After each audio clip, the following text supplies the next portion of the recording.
Now we are going to hear from Dr. Arpita Lakhotia, who is the Assistant Professor in Child Neurology at University of Louisville and Norton Children's Medical Group.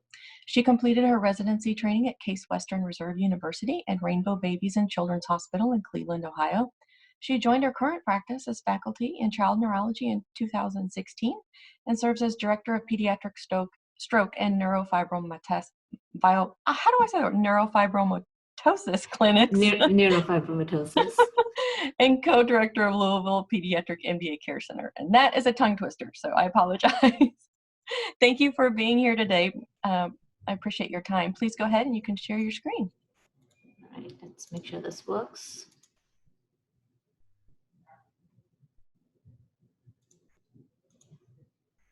All right, thank you for having me here today. It's kind of weird talking to an empty room, but I'm excited about this talk, and Dr. Felker's talk really nicely set me up for this, as well as the chat that was going on the side. Dr. Lakhotia, I don't see your Yes. screen. Oh, you cannot? It's a black screen. No, let's try again. How about now? No. This is weird. It says you're sharing, Yeah, but there's no presentation. Let's try this again. I know you just had it. I know I did. Okay, can you see it now? Or no? No.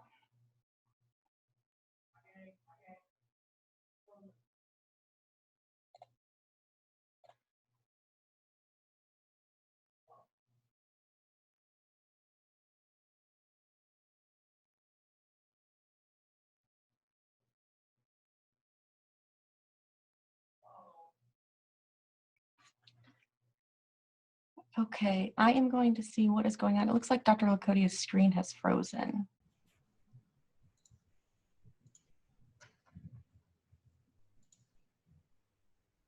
This is being weird.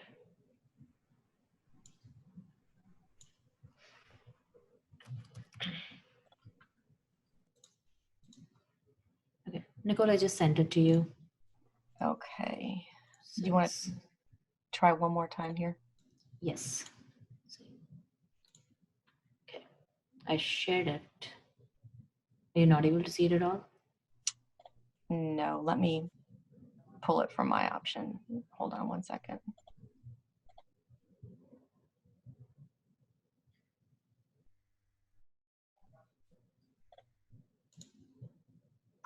Someone in the chat is mentioning it says double click to start full screen. I'm not sure if that applies. I did the full screen, and because you guys can't even see the main screen, like the main PowerPoint. No. Right. Yeah, because now I'm at full screen, like the slideshow, and it's still not working. Oh. Okay, let me get it from my end. Hold on. Despite trying earlier today.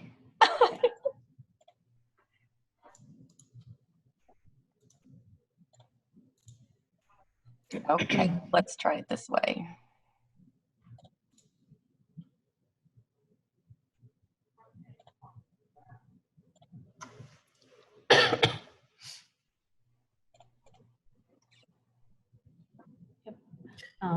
How will I move it forward?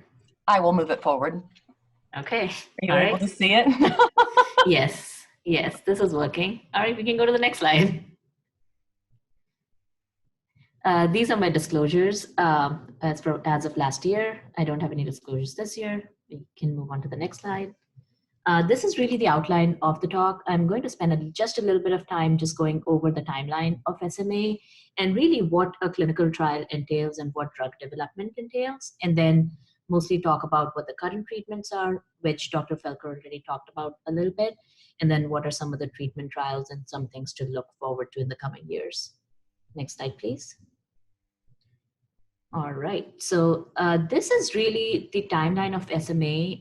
And on the left, we can see Werning and Hoffman had described SMA type 1, which is also called Werning-Hoffman disease, way back in the late 1800s.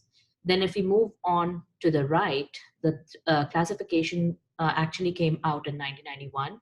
And then when you look at the magnified picture in the 1990s and 2000, it wasn't until 1995 that the SMN gene was discovered. And then since then, up till 2010 and 2011, we were still in preclinical and clinical trial phase. Move on to the next slide. And then this is what has happened in the past few years. So I became an attending. I started practicing as a child neurologist in 2016. And it's really been a whirlwind of things that has happened since then. In December 2016, Nusinersen or Spinraza got approved by the FDA as the first disease-modifying treatment for spinal muscular atrophy. In 2018, the revised standard of care guidelines were published, which Dr. Felker discussed. And it was after 10 years that this was actually revised.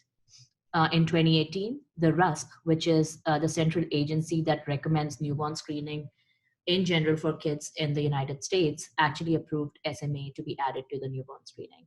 And whenever we're talking about newborn screening, the diseases that are approved for it typically have to have an evidence base of that early diagnosis will make a difference in terms of how things are managed. And knowing what we knew about Spinraza back then, or Nusinersen back then, we knew that early treatment leads to better outcomes. In 2019, we got the second disease-modifying therapy, which was gene replacement therapy or Zolgensma that was approved. And then August of this year, the third therapy, which is the first oral therapy for SMA, got approved, which was Risdiplam or Evrysdi. So quite a bit in the past 4 or 5 years. All right, next slide, please. So just taking a step back from SMA and talking in general about research, whenever we're talking about research, it's a big term.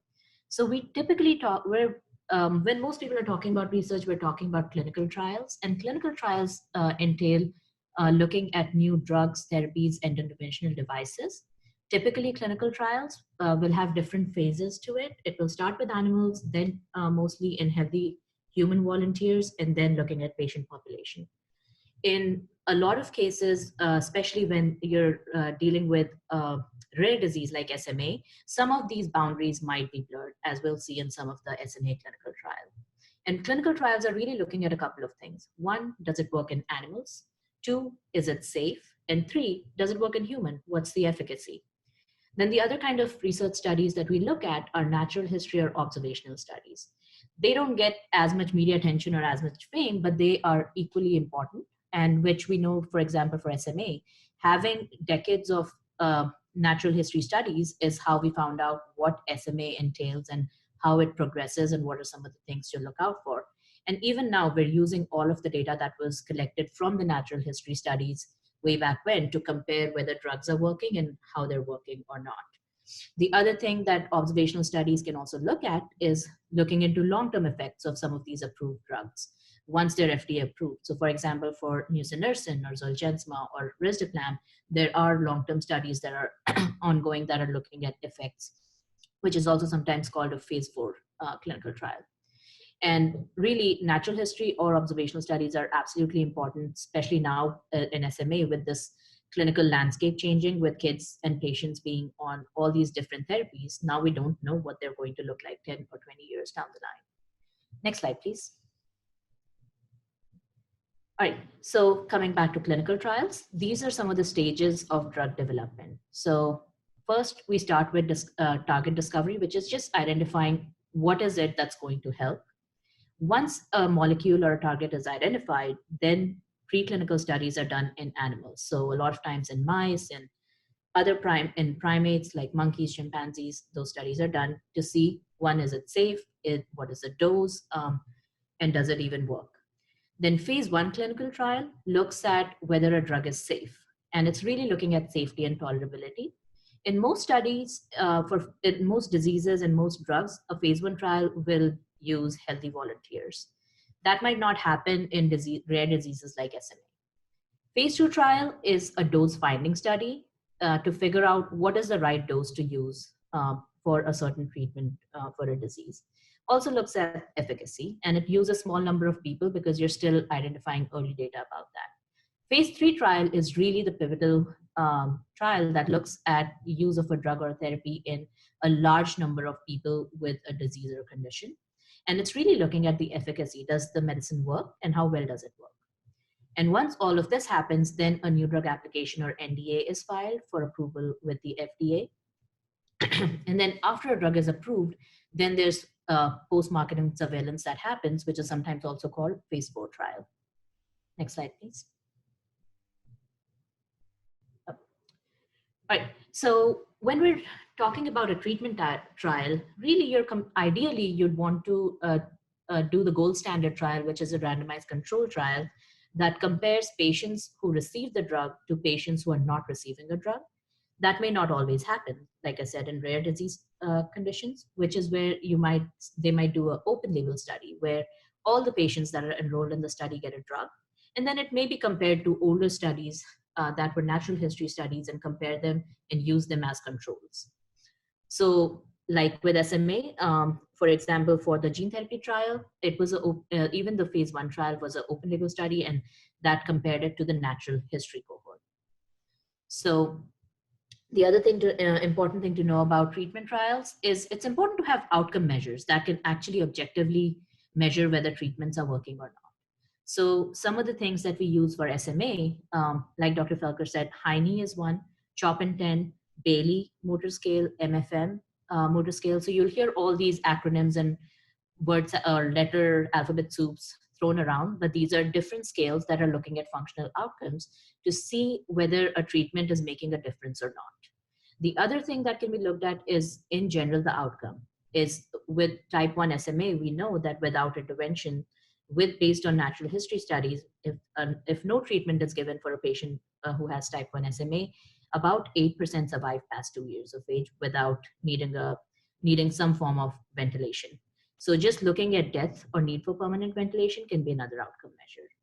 Next slide, please. So coming back to SMA, I won't go over this because Dr. Felker already did that part. Next slide, please. Right. So just talking a little bit about the pathophysiology of SMA, and this is important to know to understand how each treatment works and what it does. On the left panel, we've got an unaffected person who does not have SMA. Most people will have two genes called SMN. One is SMN1 gene, the other is a backup copy called SMN2 gene.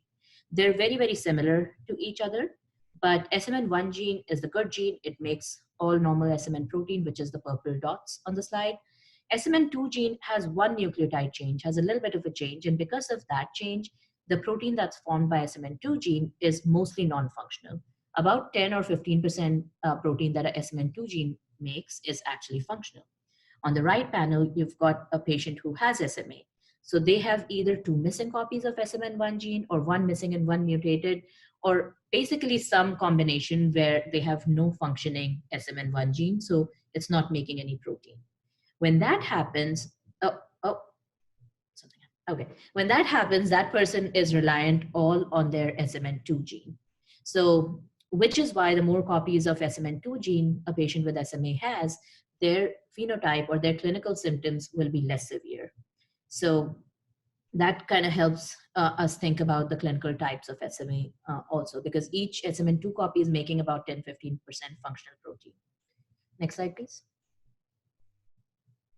So when we think about SMA, knowing what we know so far about SMN1 and SMN2 gene, that you can either target treatment in the form of SMN dependent, where either you're giving the patient a copy of SMN1 gene that makes the protein, or you're forcing the SMN2 gene that's existent in the person in such a way you're forcing it to make more functional protein, which is SMN2 modulation. Outside of that, you can also have SMN independent therapy that don't really rely on all this SMN business, but actually work in the muscles or neuromuscular junction in such a way that that the patient is able to produce more strength, which really helps from a treatment standpoint. Next slide, please. All right, so moving on to SMA treatment and trials. The first medicine which most of the people here are likely aware of is Nusinersen or Spinraza, which was the first disease-modifying treatment that was ever approved for SMA in December 2016. It was approved for all forms of SMA in all ages. It is an antisense oligonucleotide, and it is one of the SMN-dependent therapies. What this does is, on the right, you can see the smaller picture is that old picture that tells what's happening in a person when they have SMA. What this is doing in the bigger picture that you can see, SMN1 is still not working, but this antisense oligonucleotide goes and attaches to SMN2 in such a way that it's forcing it to make more functional protein. So you've got more purple dots there. And when you have more functional SMN protein, SMN actually stands for survival of motor neuron. So if you have more survival of motor neuron protein, your motor neurons survive better. Next slide, please.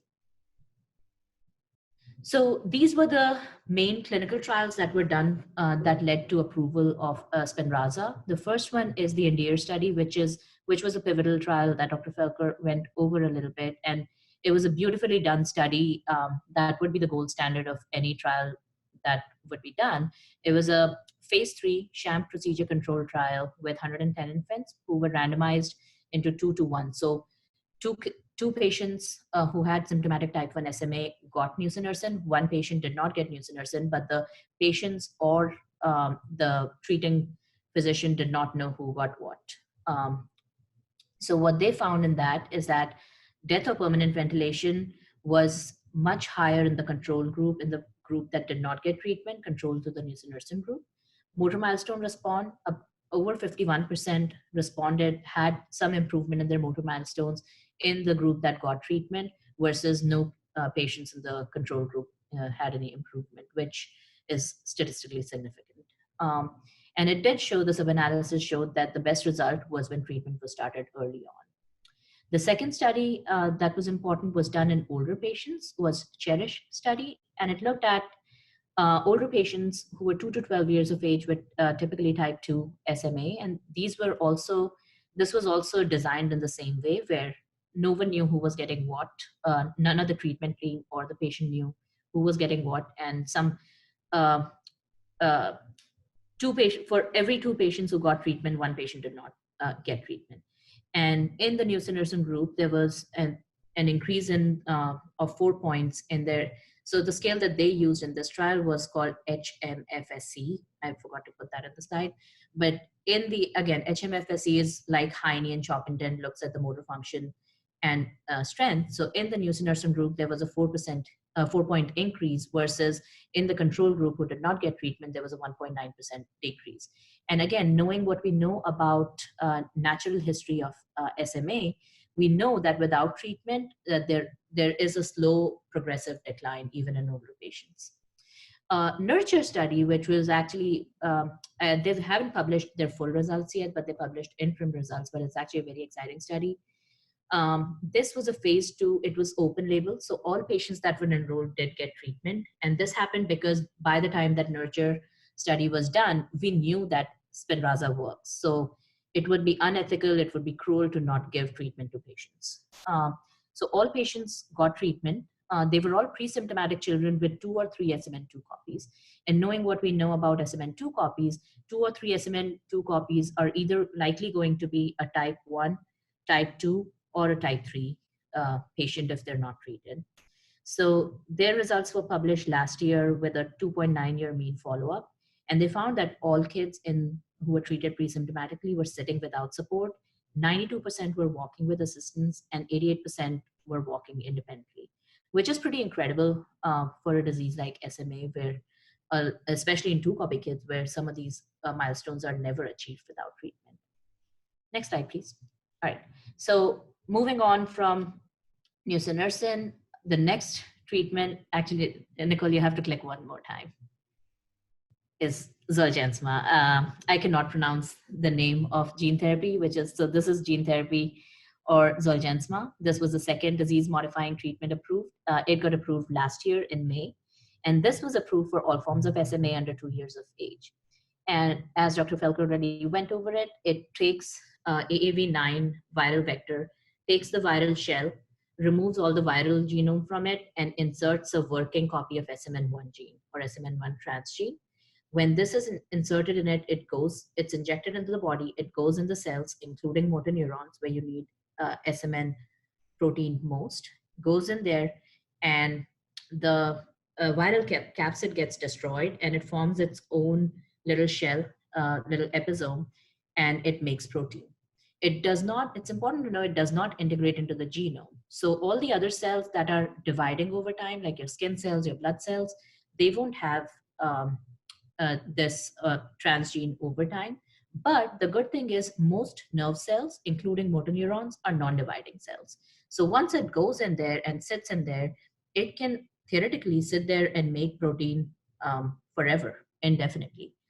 And we have at least 4 to 7 years of clinical trial data that tells us that it works at least for that long. Does it wear off in 20 years? We don't know, but we don't expect it to. So on the right, again, this is more in a picture form. You've got a patient who has no functioning copy of SMN1 gene. They have SMN2 gene, which is making about 10% functional protein. So this treatment does not do anything, does not have anything to do with that SMN2 gene. It just takes the SMN1 transgene, goes into the cell, sits on its on the side in the nucleus, makes its episome, and makes the protein indefinitely. Next slide, please. So this was the trial that was done that actually got Zolgensma approved. And it was, if you can look at it, it was a phase 1 study. And if you remember from a couple of slides ago, phase 1 studies are typically done in healthy volunteers and are looking mostly at safety. But in this case, because it is a rare disease, they enrolled patients with type 1 SMA who were symptomatic in this. This study enrolled 15 infants, 3 got the low dose, 12 got the higher dose. And I think I have this on the next slide also, but at 2 years when the study was published, in the high dose cohort, which is on the right, which has all these lines on there, what the graph is showing is the CHOP INTEND score. On your x-axis at the bottom is the age in months, and on the y-axis, the vertical line is the CHOP INTEND score. The CHOP INTEND score maximizes at 64 points, and typically without treatment, what we know from natural history data is that in patients who have type 1 SMA, symptomatic type 1 SMA, they typically don't go beyond 40 in their CHOP INTEND score without treatment. So the picture on the left shows the 3 kids who got a lower dose. They kind of maintained their CHOP INTEND, maybe went a little bit high, but didn't really cross that threshold of 40. But on the right, the patients who got a high dose of gene therapy, 11 out of the 12 went way beyond the 40. Some even achieved a ceiling effect on that CHOP INTEND, which is pretty incredible. There was one patient who did not do so well, but you can also see that that patient was older when they started and actually was much sicker.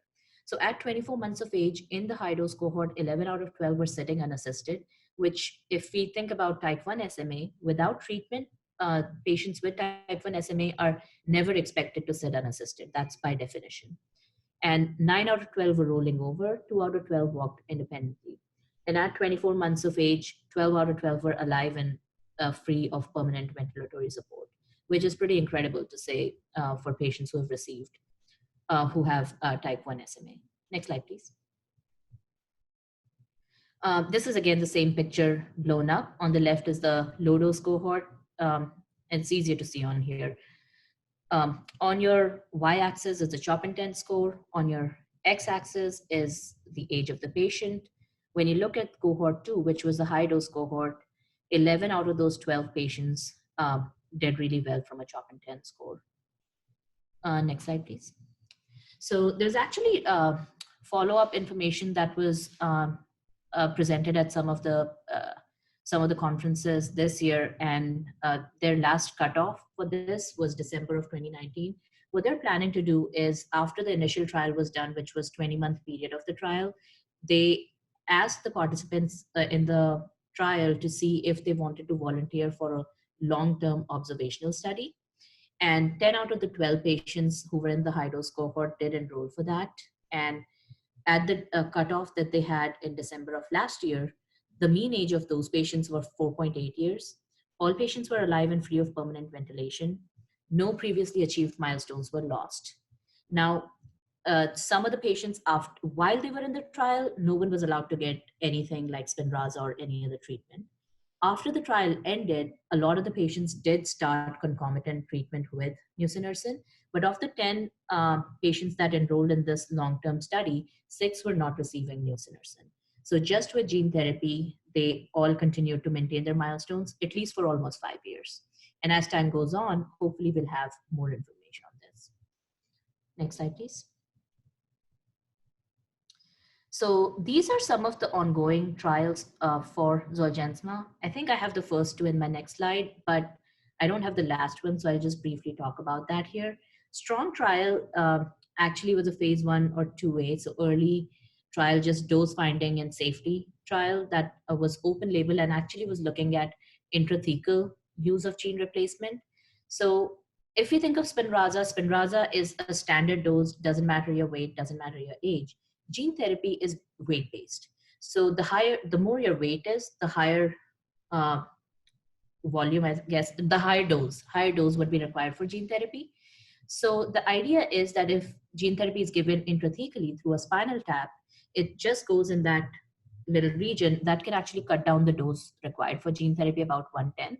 So this trial was looking at in older patients, especially with type 2 SMA who have 3 copies of SMN2, can we use intrathecal gene therapy and get the benefit? They had to put this trial on hold because there was some preclinical data that showed that it caused some side effects, some changes in the dorsal root ganglia. So I don't believe it has been restarted yet. But I think the plan is to restart once they clarify some of those things. Next slide, please. Yeah, so what I had in the earlier slide, STRIVE-US or STRIVE trial is so when we think about Zolgensma, the START trial that I talked about initially was a phase 1 trial. And it's pretty incredible that a drug got approved just based on a phase 1 trial, which typically wouldn't be even looking at patients, but that just tells you more about how trials are modified for rare diseases. So even after Zolgensma was approved, STRIVE trial was done as a phase 3 trial, again was open label, so all patients got treatment. They haven't published the results yet, but this is again as from a data cutoff as of last year. This enrolled a similar cohort of patients that was in the initial trial, so symptomatic type 1 SMA babies who are less than 6 months of age with 2 SMN2 copies. And as of December 2019, when they put the data out, 20 out of 22 were alive at 14 months of age, at 14 months of the trial, and 13 out of those 22 kids were sitting for greater than 30 seconds at 18 months.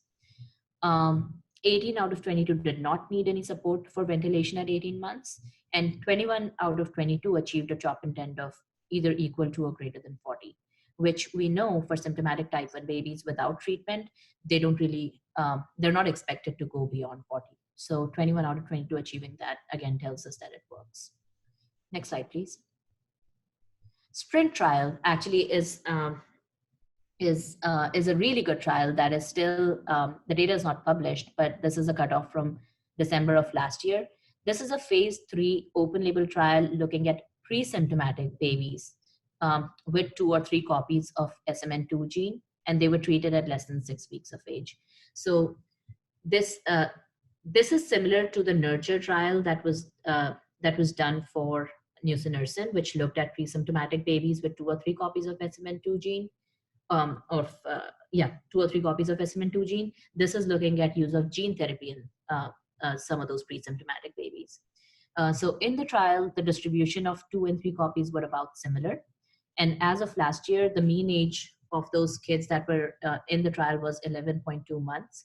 And in the 2 copy group, all of those babies had a CHOP intent of greater than 50. 8 out of 4 could sit unassisted, and 4 were even walking.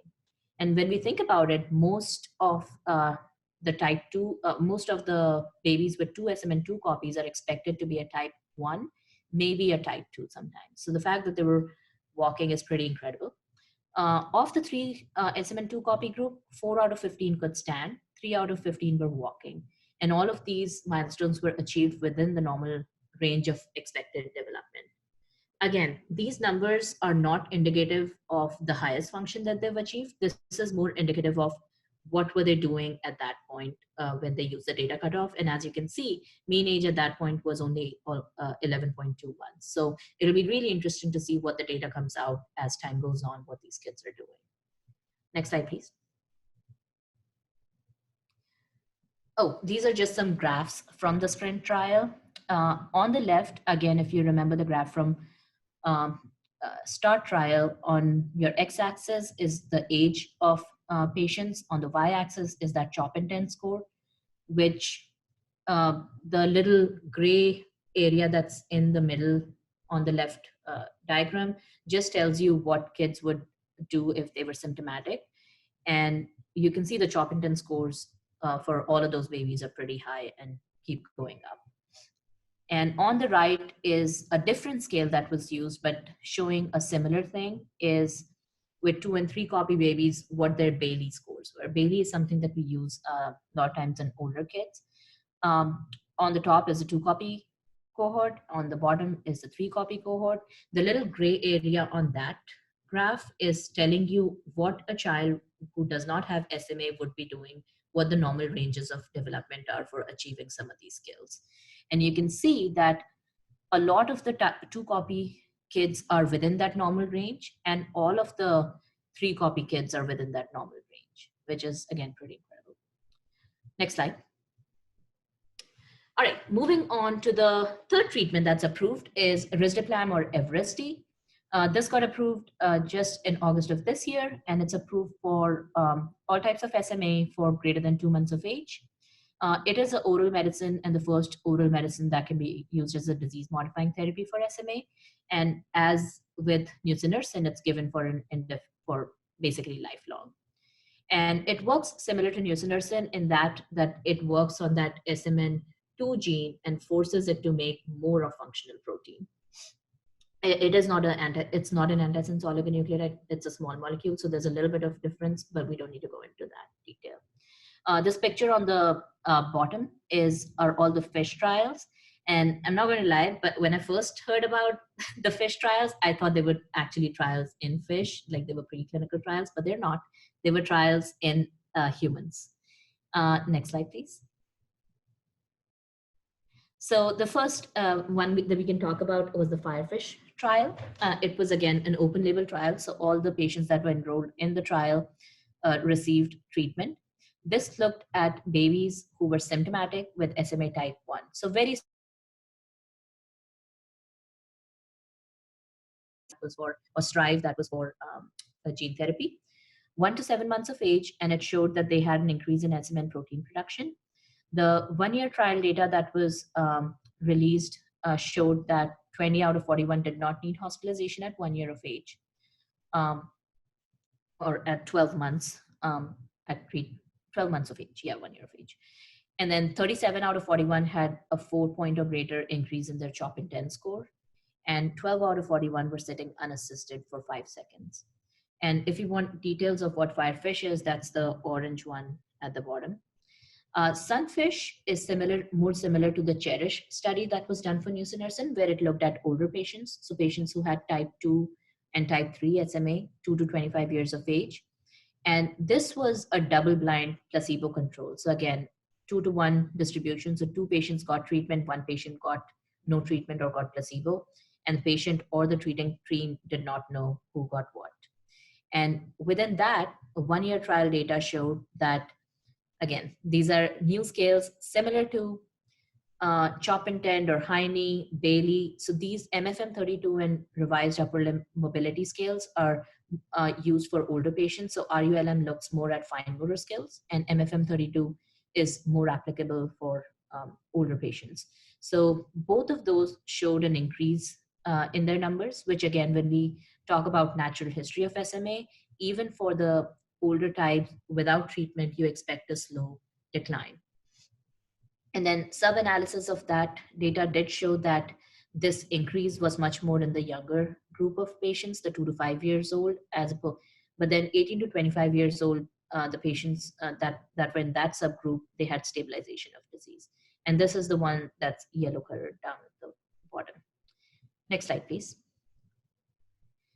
The third Risdiplam trial was Rainbowfish, which is the little blue thing at the bottom. And this is similar to Nurture study for Nusinersen or Sprint for Zolgensma. This is looking at pre-symptomatic babies.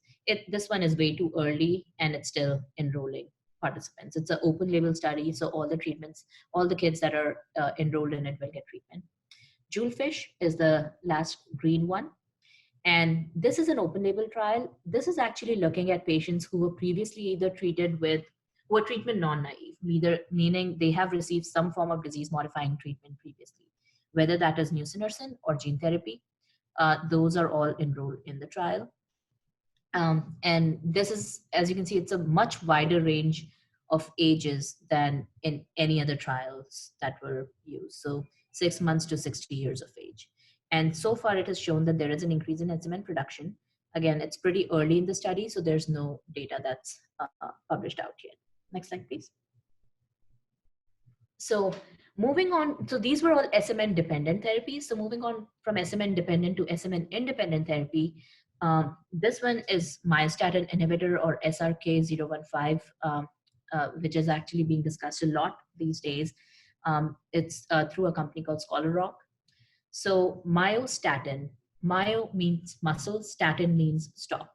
So normally myostatin is supposed to limit muscle growth in everyone. So SRK-015, which is this treatment, it's a myostatin inhibitor. So it's an antibody against myostatin. And what it does is it prevents the conversion of latent myostatin to the active form. So if myostatin is supposed to inhibit muscle growth, if we inhibit myostatin, then the muscle growth can continue.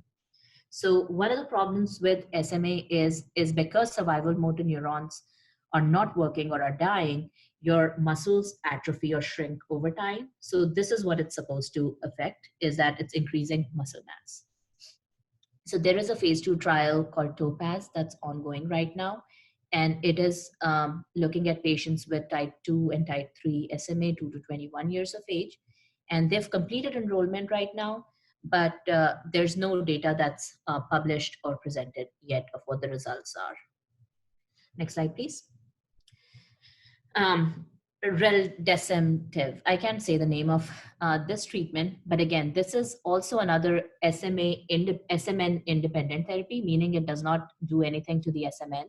What this is it's a fast skeletal muscle troponin activator, and it's non-specific to SMA. Just like myostatin inhibitor, those are non-specific to SMA. They can be used in a lot of neuromuscular diseases, and in fact, myostatin inhibitors were looked at in even the Duchenne population in the past. But again, FSTA increases the contractility or the force generated by the muscle and delays muscle fatigue. So there's actually a bigger consideration even in the ALS population, and clinical trials ongoing for that. But even within SMA, if we can use some of the disease modifying agent and then increase the force that's generated by muscle, that has an extra benefit. So there's a phase 2 placebo-controlled trial that was done within SMA that showed that there was an increase in the walking function with a 6-minute walk test, as well as an increase in respiratory function, which was measured through the MEP.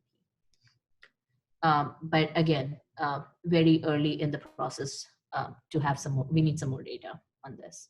Next slide, please. So what does this mean? What does all of these mean looking at the future? So certainly we're looking forward to having therapies with an easier mode of administration. So we started off 4 years ago with Spinraza, which was intrathecal. So it was a big issue in terms of treatment. And then we've moved on to Risdiplam, which is oral, which is really the easiest mode of administration. Then again, a lot of the initial therapies, treatments that came out really looked at that small subset of little type 1 SMA babies. So therapies that work well across SMA types and age groups is important, which it seems like Risdiplam is looking at some of their data, as is Nusinersen and gene therapy. And then thinking about using some of these combination therapy. Is it worthwhile to see whether a SMN dependent therapy like either Nusinersen or gene therapy or Risdiplam used in combination with a myostatin inhibitor or a FSTA, does that have a greater benefit than just using a disease-modifying treatment alone? Next. So how do you find clinical trials? Typically what we use is clinicaltrials.gov.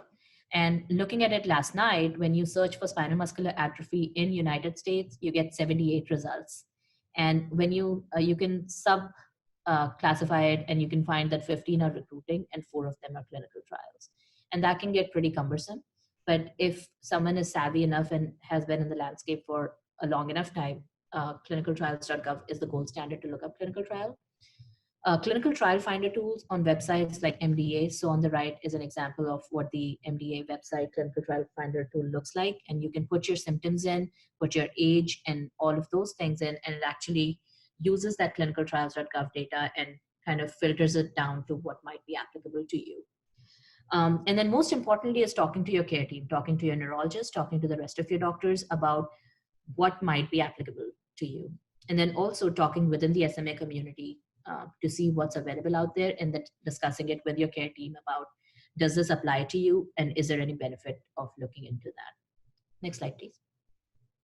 So thinking about a new therapy, it is absolutely important to look what the available data is and what the alternatives are.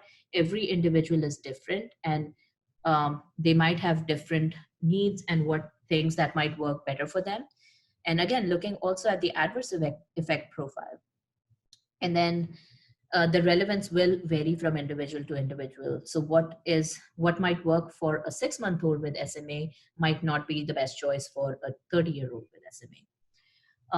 How does it interact with other treatment, or do they have interactions amongst each other, especially when thinking about combination therapy? You might see, if you look at websites, you might see 30 trials that are listed on there. But so it is important to remember that not all clinical trials will materialize into treatment. So some of the people here who've been in the SMA landscape for a long time know that things like albuterol and Depakote were at one point touted as treatments that never really went to anything. So there's a lot of trial and error, and things might seem interesting or very exciting in the first go, may not materialize into a treatment. But we've just been, it's just been a great thing that in the past 4 years, we've got 3 new therapies that actually work. All of them work. And then as time goes on, we may find out about new unexpected adverse effects of things. So again, we've got these 3 new treatments that are available for us, but we only have less than 10 years of data for all of them. So the next 10, 20 years are going to be really important to see what is the clinical efficacy, how does one compare to the other, and what the adverse effect profile is. But really the bottom line is using caution and talking to your care team when considering a clinical trial or switching to a new treatment. Next slide. And that's it. Thank you for your time. Thank you, Dr. Lakhotia. We do have a couple questions. We have a person that chatted in. They have a type 3 with 4 copies, which would mean they have approximately 40% effective SMN2 gene. And they've had a total of 11 doses of Spinraza. Would it be possible to determine through testing how many effective SMN2 genes they have now? So the number of, I want to make sure I understand the question correctly. So again, that 10 to 15% is only an estimate. It might vary from even gene to gene and person to person of how much good protein each SMN2 gene is making. But even with Spinraza, you won't have more copies of the SMN2 gene. You might have more production. And to answer your question, in clinical trials, like for Risdiplam trials, they did look at how much SMN protein is formed and what the increase was. That is not available for regular use right now to see whether Nusinersen, how much of an increase has it done in the SMN protein over time. But that might be something that's available 5 years down the line. It's just not something that is available outside of that clinical trial setting as of this time. Okay. There's actually another treatment thing, another lab that again, 5 years down the line, maybe something that we'll have is looking at the neurofilament levels. And that could be something that tells us how much treatment is working or not. Okay. Are there any considerations to making Zolgensma available to patients over 2 years of age based on their SMA type? We had a couple questions actually regarding that. Yeah. So again, going back to that strong trial, so really important thing is that Zolgensma is weight-based. So if you think of a 10-year-old receiving Zolgensma, their weight will be much more and their dose required will be more. If your dose required is more, one, it becomes very expensive, but more importantly, it can cause a big immune response and it can actually cause more liver toxicity, which is why that strong trial was looking at using intrathecal or spinal gene therapy, spinal Zolgensma, because that would cut down the dose by 1/10 of what is needed. So hopefully that trial starts back up soon. My understanding is that they're looking into that and it might start back up next year. And if that shows that it works, then yes. Okay. Another question that came in, my fiance and I would like to try and have a baby, and she has a combination type 1 and 2 SMA, but my family has no known SMA conditions. Should I participate in a trial just to be safe? In the treatment trial, no, but certainly genetic counseling would be absolutely needed in that situation, because if the partner has SMA, that means they don't have any copies of functioning SMN1 gene, and if you need to find out whether you have 2 or 1 copies of SMN2 gene. Are you a carrier versus a person who has 2 copies? Because if you have 2 copies, then the offspring is likely to be a carrier. But if you're also a carrier, then your offspring has a high chance of having the disease. So, but there is I have patients who do pre-implantation testing and IVF and all of that. So there's options, but certainly genetic counseling and testing is important. Yes, and we have Caitlin Payne coming on a little bit later There you today. go. No, Yeah. she'll definitely, I definitely recommend we'll readdress that question with her too. Yes. Thank you very much, Dr. Lakhotia. We appreciate your time. Thank you.